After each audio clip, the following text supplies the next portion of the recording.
सेना पर टिप्पणी का मामला, आपको कैसे पता चीन ने 2000 किमी जमीन कब्जा ली। सुप्रीम कोर्ट ने राहुल गांधी को लगाई फटकार। भारत चीन तनाव पर की गई एक टिप्पणी के लिए सुप्रीम कोर्ट ने कांग्रेस नेता राहुल गांधी को फटकार लगाई है। 2022 की भारत जोड़ो यात्रा के दौरान राहुल ने यह विवादित वक्तव्य दिया था। इसे लेकर दर्ज मुकदमे को निरस्त कराने पहुंचे राहुल को सुप्रीम कोर्ट ने खरी खरी सुनाई। हालांकि सुप्रीम कोर्ट ने फिलहाल लखनऊ में चल रहे मुकदमे पर रोक लगा दी है। जस्टिस दीपांकर दत्ता और जस्टिस ऑगस्टिन जॉर्ज मसीह की बेंच ने कहा, आपको कैसे पता चल गया कि चीन ने भारत की 2000 वर्ग किलोमीटर जमीन कब्जा ली? क्या आप वहां थे? आपके पास क्या सबूत था? अगर आप सच्चे भारतीय हैं तो ऐसी बात नहीं कह सकते।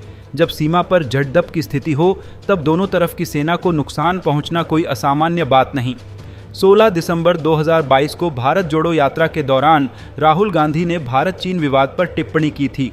राहुल ने एक भाषण में कहा था कि चीनी सैनिक भारतीय सैनिकों को पीट रहे हैं।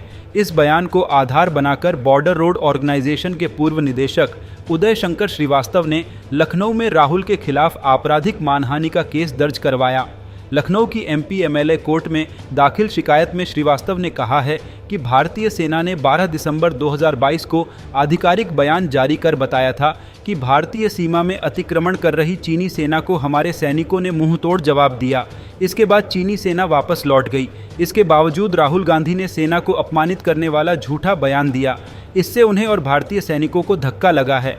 इस केस को राहुल ने इलाहाबाद हाई कोर्ट में चुनौती दी। उन्होंने कहा कि शिकायतकर्ता मामले में प्रभावित पक्ष नहीं है, लेकिन हाई कोर्ट ने राहुल की याचिका खारिज करते हुए कहा कि कोई भी व्यक्ति जो सेना का सम्मान करता हो वह ऐसे बयान से पीड़ित हो सकता है। अभिव्यक्ति की स्वतंत्रता की सीमा है, इसके नाम पर कुछ भी कहने की अनुमति नहीं है। सुप्रीम कोर्ट में राहुल की तरफ से जिरह करते हुए वरिष्ठ वकील अभिषेक मनु सिंघवी ने कहा कि निचली अदालत ने मामले पर संज्ञान लेने से पहले उनका पक्ष नहीं सुना। इस पर जजों ने उन्हें टोकते हुए कहा कि यह दलील हाई कोर्ट में नहीं दी गई थी। सिंघवी ने स्वीकार किया कि हाई कोर्ट में यह बात नहीं उठाई गई थी। आपने संसद में मुद्दा क्यों नहीं उठाया? सुप्रीम कोर्ट ने कहा। लगभग 5 मिनट चली सुनवाई के दौरान कोर्ट ने इस बात पर भी सवाल उठाए कि विपक्ष के नेता के तौर पर राहुल ने यह विषय संसद में रखना उचित क्यों नहीं समझा। उन्होंने इसे सोशल मीडिया पर क्यों रखा। सुनवाई के अंत में कोर्ट ने शिकायतकर्ता और उत्तर प्रदेश सरकार को नोटिस जारी कर जवाब मांग लिया। फिलहाल इस मामले में निचली अदालत की कार्यवाही स्थगित रहेगी। सितंबर में सुप्रीम कोर्ट मामले को दोबारा सुनेगा। Subscribe now and press the bell icon.